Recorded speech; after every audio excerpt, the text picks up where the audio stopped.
ETV ప్రేక్షకులకు నమస్కారం.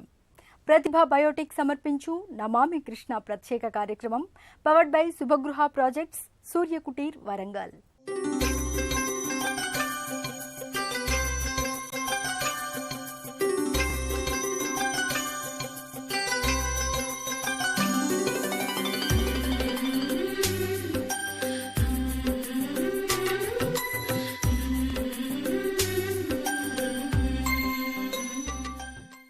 కృష్ణా పుష్కరాలు నేటితో సుసంపన్నమవుతున్నాయి. కృష్ణమ్మకు పుష్కర పేరంటం నేటితో ముగియనుంది. ఈ మహాపర్వాన్ని మహత్తరంగా కృష్ణమ్మకు మనం నిర్వహించుకున్నాం. పుష్కరాల చివరి రోజు కృష్ణా నదీ తీరంలో ఆచరించాల్సిన విధి విధానాల్ని నేటి ప్రత్యేక కార్యక్రమంలో తెలుసుకుందాం.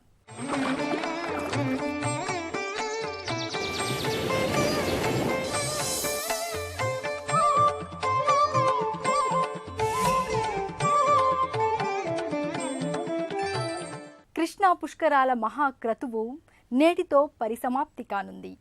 గత 11 రోజులుగా పుష్కర కృష్ణమ్మలో కోట్లాది మంది భక్తులు పుణ్యస్నానాలు ఆచరించారు.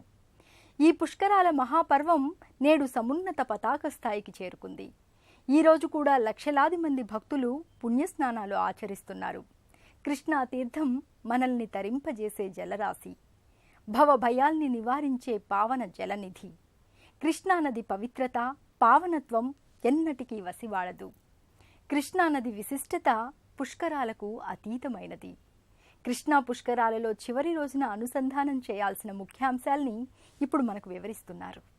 కృష్ణవేణిం మనుజ ప్రయాతి కన్యాగతే దేవగురౌ ప్రయత్నాత్. మీరు ఏ ప్రయత్నమైనా చేసి వెళ్ళండి అయ్యా, కృష్ణ దగ్గరికి మాత్రం ఎంత కష్టపడైనా ప్రయత్నం చేసైనా ఖచ్చితంగా అక్కడికి వెళ్ళండి. అందుకనే దేవగురౌ ప్రయత్నాత్ అని చెప్పారు. ఆ ప్రయత్నాన్ని అనేది వదిలిపెట్టకూడదు. ఎట్టి పరిస్థితుల్లో కృష్ణ దగ్గరికి ప్రయత్నపూర్వకంగా గనక మనం వెళ్ళినట్లయితే, ఎప్పుడు ఆ కన్యారాశిలో బృహస్పతి ప్రవేశించిన సమయంలో సచాయురారోగ్య మహావిభూతిం. అయ్యా నీకు అనుమానం లేదయ్యా, ఆయుష్షు, ఆరోగ్యము, మహావిభూతులు సమస్తము కూడా మనకి లభిస్తాయి అని చాలా ప్రత్యేకంగా ఇక్కడ మనకి తెలియపరచడం జరుగుతోంది. ఆయురారోగ్య మహావిభూతులన్నీ కూడా రావటమే కాకుండా సద్ధర్మ సిద్ధిం లభతే మనుష్య. మనము కార్యక్రమాలు చెయ్యొచ్చు, చేసినటువంటి దాని సిద్ధి మనకి రావాలిగా. మంత్రం చదివామనుకోండి, మంత్ర సిద్ధి కావాలిగా. అలాగే మనం ఎన్ని ధర్మాలు ఆచరించినా దాని యొక్క పక్వత రాందే దాని సిద్ధి మనకి లభించదు.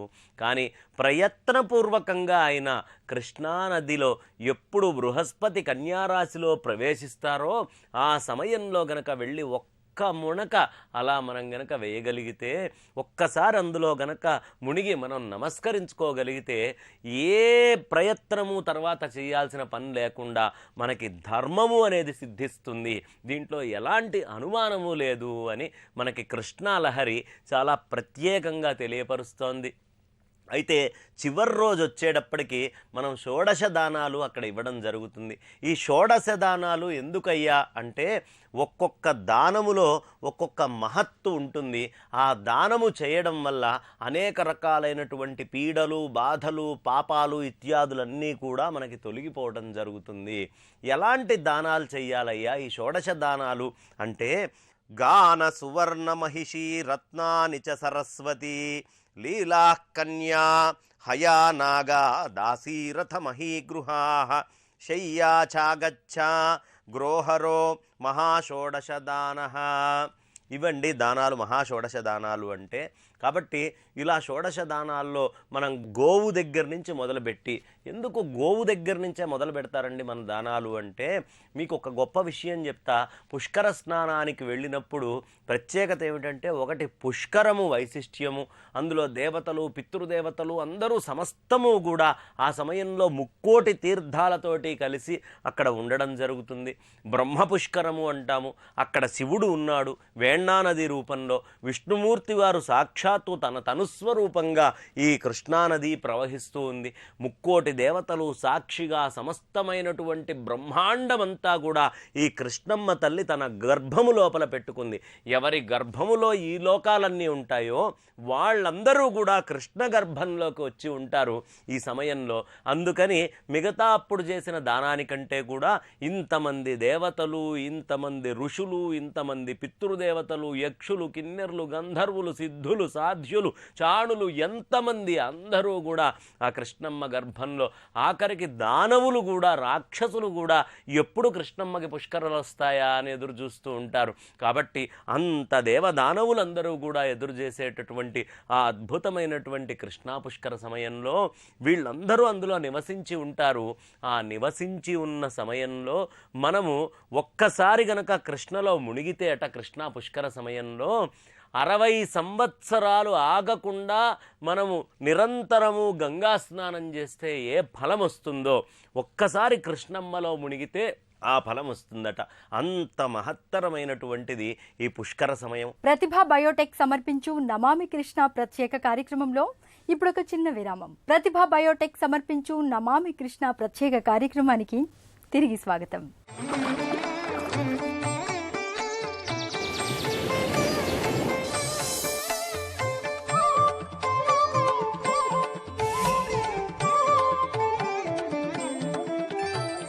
జలనిధులు మన ముంగిట నిలిచిన ప్రత్యక్ష దేవతా స్వరూపాలు. నదీ నదాలు మనకు వరాల్ని అనంతంగా అనుగ్రహించే జలదేవతలు. 12 ముఖ్య నదులకు మాత్రమే మన దేశంలో పుష్కరాలు సంభవిస్తాయి. ఈ 12 నదులలో ఎవరైతే క్రమం తప్పకుండా 12 సంవత్సరాలు పుణ్యస్నానాలు ఆచరిస్తారో వారికి ఇహపర ముక్తి సుసాధ్యమవుతుంది.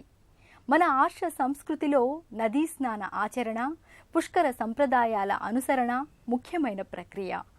కృష్ణమ్మ పుష్కర సౌందర్యంతో విలసిల్లే ఈ చివరి రోజున పుష్కర కృష్ణకు ఎలా సమార్చన చేయాలో ఇప్పుడు మరిన్ని వివరాల్ని మనకు తెలియజేస్తున్నారు. చివరి రోజున ఈ షోడశ దానాలు అనేది చాలా ప్రత్యేకంగా చెప్పబడ్డది.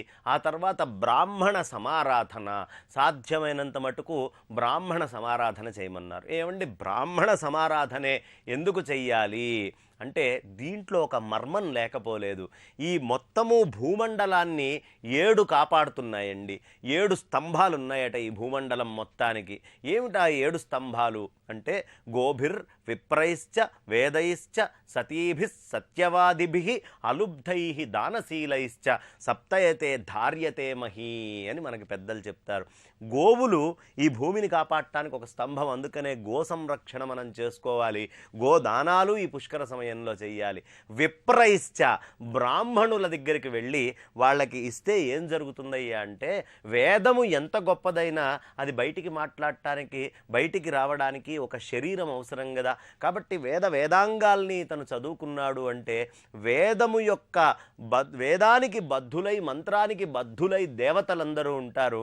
ఆ దేవతలందరూ కూడా మంత్రస్వరూపంగా లోపల కూర్చుంటారు. కాబట్టి బ్రాహ్మణోత్తములని అంటే ఎవరు వేదం చదువుకున్నారో, ఎవరు స్మార్తాది క్రియల్ని సక్రమంగా చేయగలరో, ఎవరు నిత్యము అనుష్ఠానాదులు చేస్తున్నారో అలాంటి సద్బ్రాహ్మణులని మనం ఎన్నుకొని వాళ్ళకు కనుక దానం ఇచ్చినట్లయితే, నిత్యము దేవతార్చన చేసి భోజనం చేసేటటువంటి బ్రాహ్మడికి కనుక మనం దానం ఇచ్చినట్లయితే ఖచ్చితంగా ఆ వేదమాత యొక్క అనుగ్రహం వస్తుంది. అందుకనే 2వ స్తంభం కాపాడేవాళ్ళు విప్రులు కాబట్టి విప్రహ అని చెప్పబడ్డది.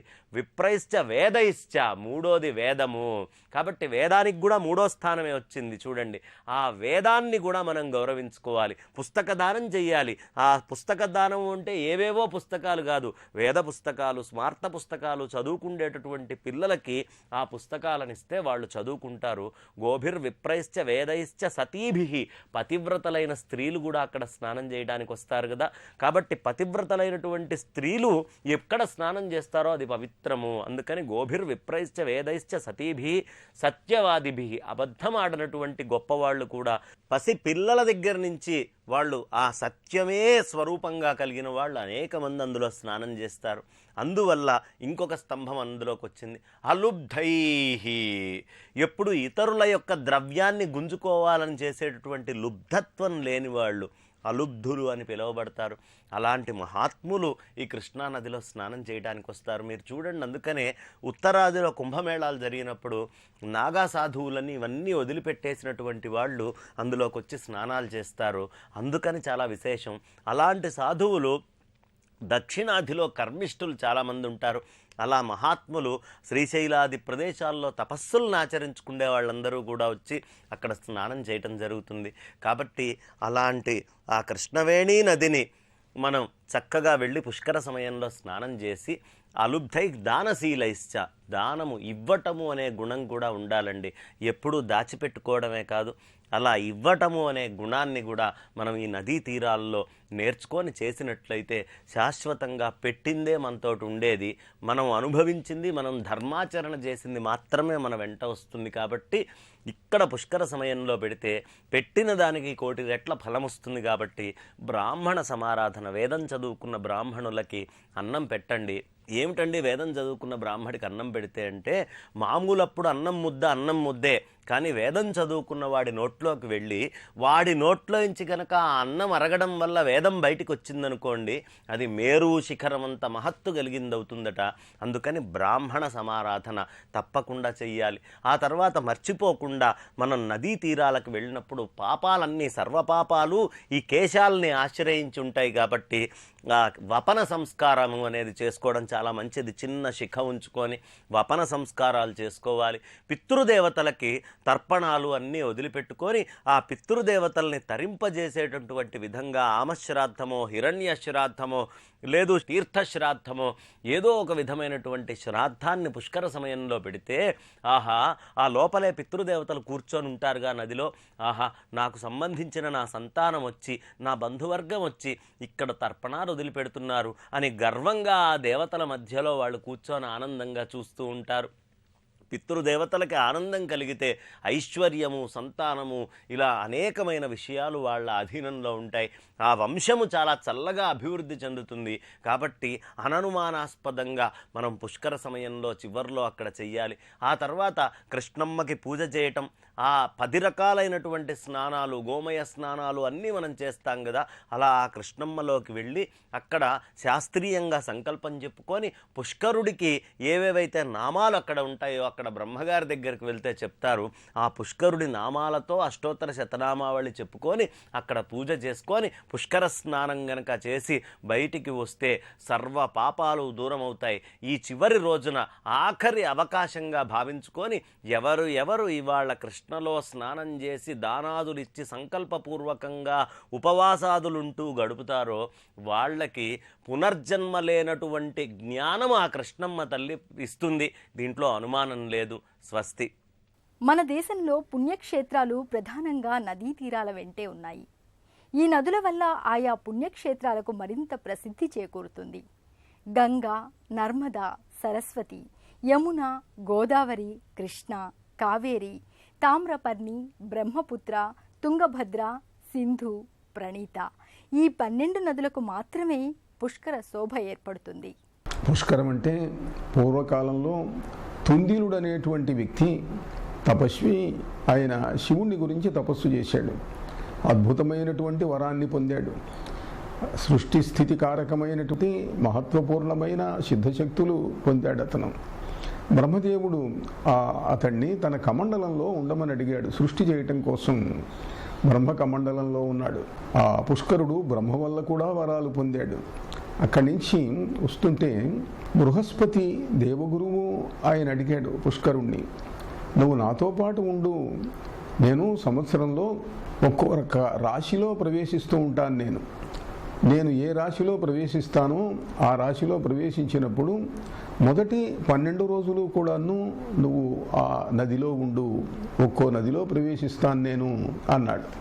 ఆ ప్రవేశించినప్పుడు 12 రోజులు పరమ పవిత్రమైనవిగా, కొన్ని వందల వేల రెట్లు మామూలు రోజుల్లో కంటే శక్తివంతమైనవిగా ప్రకాశించాలి అన్నాడు. పుష్కరుడు అంగీకరించాడు. ఆ రకంగా మనకు జ్యోతిష్ శాస్త్రంలో బృహస్పతి ఎప్పుడెప్పుడు ఏ రాశిలో ప్రవేశించేది చెప్పబడింది. మేష రాశిలోకి బృహస్పతి ప్రవేశించినప్పుడు గంగా నదికి పుష్కరాలు వస్తాయి. వృషభ రాశిలో ప్రవేశించినప్పుడు నర్మదా నది, అటనే మిథునం సరస్వతి, కర్కాటకం యమున, సింహరాశిలో ప్రవేశించినప్పుడు గోదావరి నదికి పుష్కరాలు వస్తాయి. ఇప్పుడు కన్యలో ప్రవేశిస్తున్నాడు, కృష్ణానదికి పుష్కరాలు, తులలో కావేరి, వృశ్చికంలో భీమరథి, ధనుస్సులో పుష్కరిణి, మకరంలో తుంగభద్ర, కుంభంలో సింధు నది, మీనంలో ప్రణీతా నది. ఇట్లా ఎన్నో నదులలో ముఖ్యమైనటువంటి 12 నదులలో బృహస్పతి ప్రవేశిస్తూ ఉంటాడు. అంటే ఆ 12 రోజులు గనక అక్కడ స్నానం చేసేటట్లయితే మామూలు రోజుల్లో కంటే ఎక్కువ శక్తివంతమైనటువంటి సర్వపాప ప్రణాశనము, మహాపుణ్యము ఇవన్నీ కూడా లభిస్తాయి ఆ పుష్కర స్నానాల వల్ల. కృష్ణానదిలోకి ఎన్నో ఉపనదులు ప్రవేశిస్తున్నాయి. ఆ ఉపనదులు అన్నీ కూడా కృష్ణలోకి ప్రవేశిస్తాయి. భీమ, దిండి, తుంగభద్ర, కొయ్యన, ఘటప్రభ, మలప్రభ, పాలేరు, మూసి, మున్నేరు మొదలైనటువంటివి. ఇంకా చిన్న చిన్నటువంటి కాలువలు ఇవన్నీ కూడా వస్తూ ఉంటాయి అనుకోండి. కానీ ప్రధానమైనటువంటివి ఇవి. వీటిల్లో కూడా విశేషం ఏమిటి అని అంటే, కృష్ణానది యొక్క ఉపనదులుగా ఉన్నటువంటి భీమరథి, తుంగభద్ర ఇవి కూడా ప్రత్యేక నదులుగా పరిగణించబడి వాటిల్లో కూడా పుష్కరాలు రావటం అనేది ఇంతకుముందు చెప్పినటువంటి పట్టికలో కనిపిస్తుంది. నిజానికి తుంగభద్ర కృష్ణలో కలుస్తుంది. ప్రతిభ బయోటెక్ సమర్పించు నమామి కృష్ణ ప్రత్యేక కార్యక్రమంలో ఇప్పుడు ఒక చిన్న విరామం. ప్రతిభ బయోటెక్ సమర్పించు నమామి కృష్ణ ప్రత్యేక కార్యక్రమానికి తిరిగి స్వాగతం.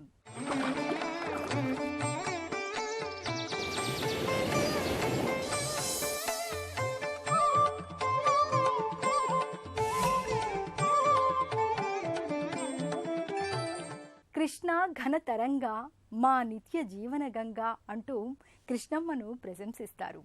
కని పెంచిన అమ్మలాగే కృష్ణమ్మ కూడా మాతృస్వరూపమే. అమ్మా అని ఆర్తిగా కీర్తించగానే అన్నం పెట్టి నీళ్ళిచ్చే ప్రత్యక్ష మాతృమూర్తి కృష్ణమ్మ. కృష్ణమ్మ అందించే అపార ప్రయోజనాలకు ఆ నదీమ తల్లికి ఎన్ని విధాల కృతజ్ఞతలు తెలియజేసినా కూడా తక్కువే అవుతుంది. పుష్కర సమయంలో దానములు చేస్తే, పుష్కర సమయంలో ధర్మములు చేస్తే, పుష్కర సమయంలో పిండ ప్రదానములు చేస్తే చాలా అపూర్వమైన ఫలితాలు వస్తాయి. ప్రతి మానవుడు దేవరుణము, ఋషి రుణంతో పుడతాడు. పితృరుణంతో 3 రుణాలు. ఈ 3 రుణాలు తీర్చాలి అని అంటే ఆ నదిలో పుష్కర సమయంలో గనక వాళ్లకు తర్పణాలు విడిచిపెట్టేటట్లయితే, దేవాన్ తర్పయామి, ఋషీన్ తర్పయామి, పితృన్ తర్పయామి అని వాళ్ళ గనక తర్పణాలు విడిచిపెట్టేటట్లయితే వాళ్ళ యొక్క అనుగ్రహం బాగా కలుగుతుంది అని చెప్పి మనకు ధర్మశాస్త్రం చెబుతున్నది. ఇక్కడ గనక దానాలు చేస్తే అపారమైన పుణ్యం వస్తుంది, పాపములన్నీ పోతాయి. ఆ పుష్కర సమయంలో విశేషించి ఆ సమయంలో జపము చేస్తే, హోమములు చేస్తే, తపస్సు చేస్తే దేవతల యొక్క అనుగ్రహం చాలా వేగంగా వస్తుంది.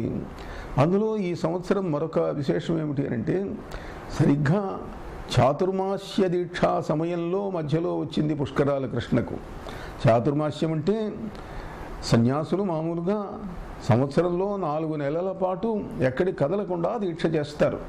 చాతుర్మాస్య దీక్షను గృహస్థులు కూడా చేయవచ్చు, ఎవరైనా చేయవచ్చు. కొంతమంది ఆషాఢ శుద్ధ ఏకాదశి నాడు మొదలు పెడతారు, మరికొంతమంది ఆషాఢ పూర్ణిమ నాడు మొదలు పెడతారు. 4 నెలలు ఎక్కడికి కదలకుండా తపస్సు చేస్తూ ధర్మ ప్రబోధం చేస్తూ ఉండటం అనే ఒక ఆచారం కొన్ని వందల వేల సంవత్సరాలుగా ఈ దేశంలో వస్తున్నది. చాతుర్మాస్య దీక్షను గురించి భాగవతంలో కూడా చెప్పబడింది. నారదుడు కాకముందు ఒక జన్మలో చాలా సామాన్యుడైనటువంటి ఓ పనివాడుగా ఉండేవాడు. అతడు తాను ఏ యజమాని దగ్గర సేవ చేస్తున్నాడో ఆ యజమాని దగ్గర ఒకసారి చాతుర్మాస్యం వచ్చినప్పుడు మహాభక్తులు, తీర్థయాత్రికులు అందరూ 4 నెలల పాటు అక్కడ ఉన్నారట ఆ యజమాని ఇంట్లో. ఆయన వాళ్ళందరికీ సేవ చేయడానికి ఇతన్ని వినియోగించాడు. వాళ్లకు సేవలు చేస్తే వాళ్ళు సంతోషించి ఈయనకు నారాయణ మంత్రాన్ని చెప్పారు. అతడిలో నారాయణ దీక్ష భావాన్ని కలిగించారు మహర్షులు అనుగ్రహించి. ఆ నారాయణ మంత్రాన్ని జపం చేస్తూ అతడు అడవులతో అలా వెళ్ళిపోయినాడు. వెళ్ళిపోతూ ఉంటే విష్ణుమూర్తి యొక్క సాక్షాత్కారం కలిగింది. అతడిలో ఉన్న ఆర్తి వల్ల, ఆవేదన వల్ల సంతృప్తి చెందిన నారాయణుడు దర్శనమిచ్చాడు. ఆ నారాయణుడు అతడికి వరం ఇచ్చాడు. ఆ నారాయణుడిని ఎప్పుడూ చూడాలి అని అనుకున్నాడు. ఒక క్షణం కనిపించి మెరుపు మెరిసినట్టుగా అదృశ్యమైతే తృప్తి పడక అతడు అలా వెళ్తూ నారాయణుడిని చూడాలి, ఇంకా చూడాలి, మళ్ళీ చూడాలి అని వేదన చెందుతూ ఉంటే ఒక కంఠస్వరం వినిపించింది. నాయన, ఈ జన్మకింతే, వచ్చే జన్మలో నిన్ను అనుగ్రహిస్తాను నేను పరిపూర్ణంగా అన్నాడు. ఆ జీవుడే శరీర పతనానంతరం నారదుడైనట్టుగా మనకు భాగవతం చెప్తున్నది. అంటే చాతుర్మాస్య దీక్షలో ఋషుల యొక్క, పెద్దల యొక్క ఆశీస్సులను పొందితే వచ్చేటువంటి ఫలితాలు అసామాన్యమైనటువంటివి అని చెప్తున్నది. చాతుర్మాస్య దీక్షా సమయంలో ఈ పుష్కరాలు రావటం కూడా చాలా విశేషమైనటువంటి అంశం. కనుక కృష్ణా పుష్కరాలలో అందరూ కూడా తీర్థ విధులు నిర్వర్తిస్తూ ఆ చాతుర్మాస్య దీక్షలో ఉన్నటువంటి యతులకు పూజలు చేస్తూ వాళ్ళ ఆశీస్సులు తీసుకుంటూ పెద్దల యొక్క అనుగ్రహాన్ని పొందుతూ ఉండేటట్లయితే అంతా శుభం జరుగుతుంది. సర్వ పాపములు నశిస్తాయి, పుణ్యము లభిస్తుంది. దివ్యమైనటువంటి దేవతల, ఋషుల, పితృదేవతల యొక్క అనుగ్రహాన్ని పొందవచ్చు. శుభమస్తు. నారాయణ నారాయణ. కృష్ణమ్మ తెలుగువారి పావన జీవన దివ్య సిరి. జీవన సంతుష్టికి కృష్ణానది దోహదం చేస్తోంది. సకల జనుల పాపాల్ని కడిగి అందరికీ దాహార్దిని, ఆకలి బాధను తీర్చే హరితార్ణవ శోభని మన కృష్ణవేణి అందిస్తోంది. కృష్ణవేణి నదీ పుష్కరాలు నేటితో శుభకరంగా, శ్రీకరంగా ముగుస్తున్నాయి. ఆ తల్లి మనందరికీ ఆప్యాయతానురాగాల కల్పవల్లి. మహామహిమోపేత కృష్ణవేణికి ఘనంగా సిరిచందన వందనాల్ని సమర్పించుకుందాం. నమస్కారం.